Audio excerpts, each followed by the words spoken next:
Black Adam is directed by Jaime Collet-Serra and stars Dwayne Johnson, Pierce Brosnan, and Aldous Hodge, among others. And in this story, it deals with an enslaved individual named Black Adam who ends up gaining the powers of the Egyptian gods and is essentially enslaved for 5,000 years and ends up being reawakened by this woman. And it has to do with this plot where he's essentially trying to recover this crown that this terrorist organization are trying to get a hold of.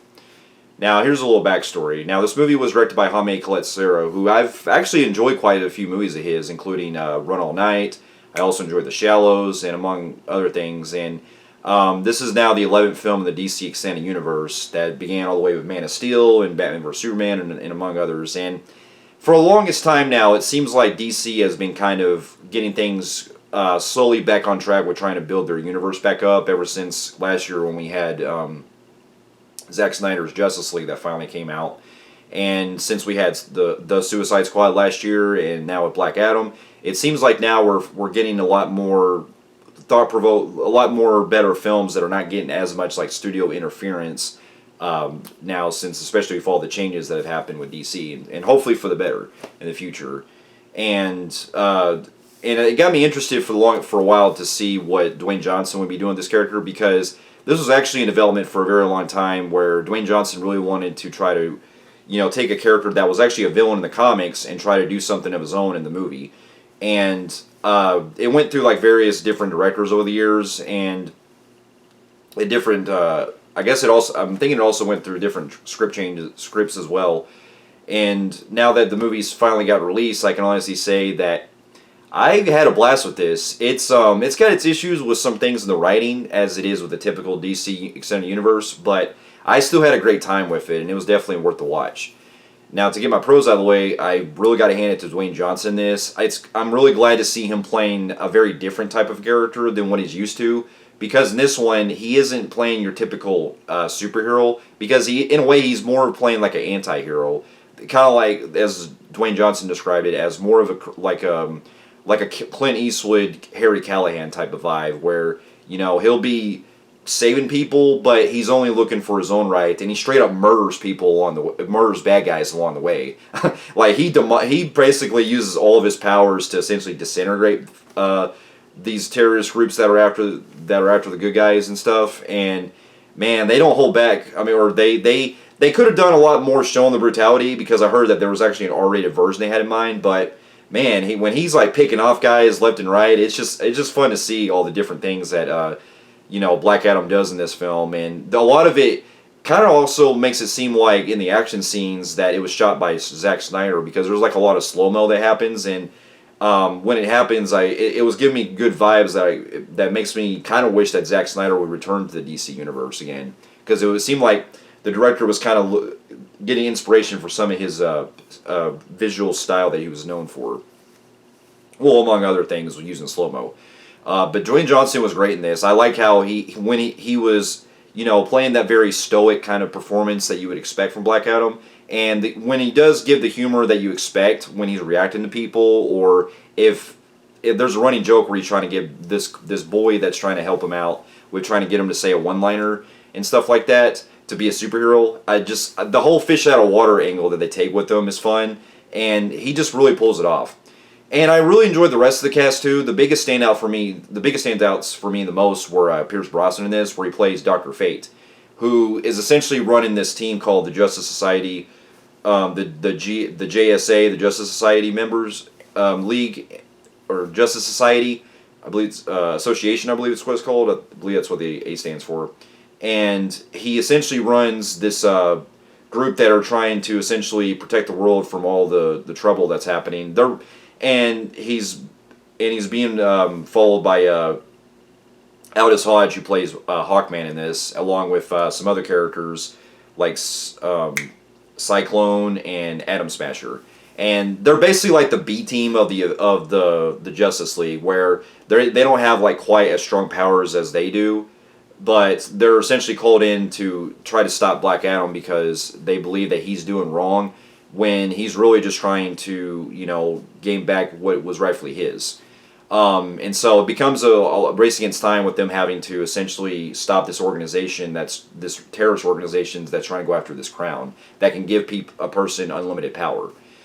But I thought that Pierce Brosnan was great in this because he plays Dr. Fate, who essentially is like, as far as I know, in the comics, he was actually created first before Doctor Strange, where he can basically use like illusions and stuff, and he can also tell a person like what their fate's going to be in the future.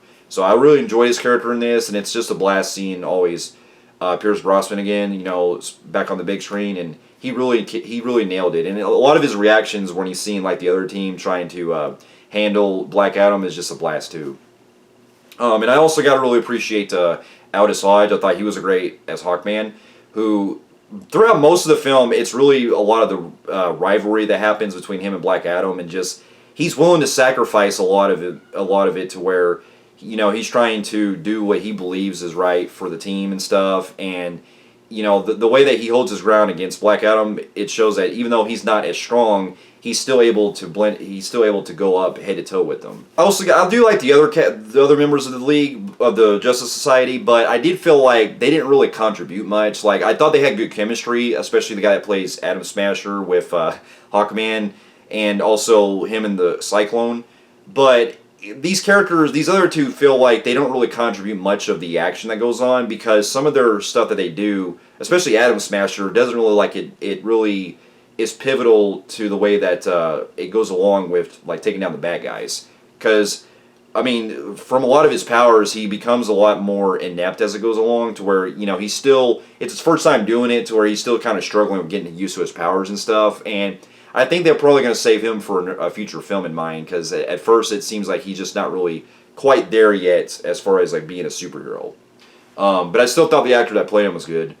And one of the other biggest standouts for me the most is the way that a lot of the action scenes take place, like you would see in DC, and the way it uses a lot of what Black Adam can do, because when he's annihilating guys, it's just a blast to watch. And I also really enjoyed the mix of use of the humor in this. Like I said earlier, especially with when some of the bad guys are getting killed. And there's also some really great music choices that I thought was pretty fitting, especially when they play Paint in Black, and just some other tunes that really go with the vibe that the director was going for, and keep it in that very blockbuster type of mood. And the movie does move at a really good leisurely really good pace, to where it is very quick. And there's some things that they could have added more onto it that I'll get into later with some of my cons, but I like the way that the plot went with him, Black Adam, essentially trying to slowly become a savior to everyone, and with it trying to be basically a hero to the people that are in this kind of really govern this really like this helpless society, this helpless country that's in need for him and everything. That I thought was really unique. That I thought was really good. That I enjoyed the way the movie played along with. And they also get into some pretty cool stuff later toward the end that I didn't see coming, and not going to compare it, but let's just say it kind of gave me flashbacks to another certain film that came out in the 90s that I thought was pretty cool. I won't say what it is, but when they bring in these type of like forces and stuff, I thought it was pretty cool the way it played out, with everyone having to essentially go in on the action. Now, if I had to get into some of my cons, this is kind of more that falls into the factor of the writing in this, and this has actually been an ongoing problem with a lot of the DC films in this universe, where they introduce the Justice Society members, but they don't really have like much backstory to them, especially the ones that are like Atom Smasher and Hawkman and all them, where they're essentially just brought in like we're supposed to know them from like other films. And at this point, it is become something I'm becoming more used to seeing what they do with it. But it would have been nice to see them kind of flesh some things out more to kind of like build up to the League. Like, I think this was a film that, if they probably get like a TV series based on the Justice Society to like build their characters up, I think it would actually make more, pivotal to where their characters are. I'm not trying to say copy Marvel or anything like that, but I'm saying it would be nice to really get more of where these characters are coming from, because they're more surface level based, like you would expect in the DC Extended Universe. And also, one of the other issues I did have was the villain in this, and it does become your typical standard villain, and I don't want to go into spoilers, but let's just say that it's something that was so generic and probably one of the weakest villains that I've seen in the DCU so far. Probably even more weaker than the villain from Wonder Woman, Ares, and a couple other ones that have been out, where it just really just it's just trying to gain power and stuff like that. A lot of cliched stuff that you've seen in countless other superhero films.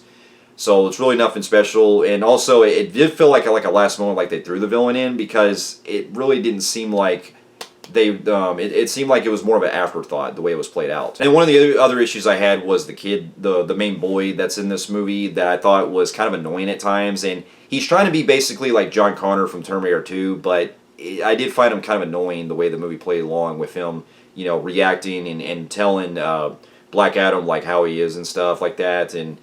It was just, you really could have cut him out completely. Well, not really cut him out, but it felt like either they needed a better actor for the role, or you could have given the kid a little bit more pivotal part to the movie that fleshed it out better.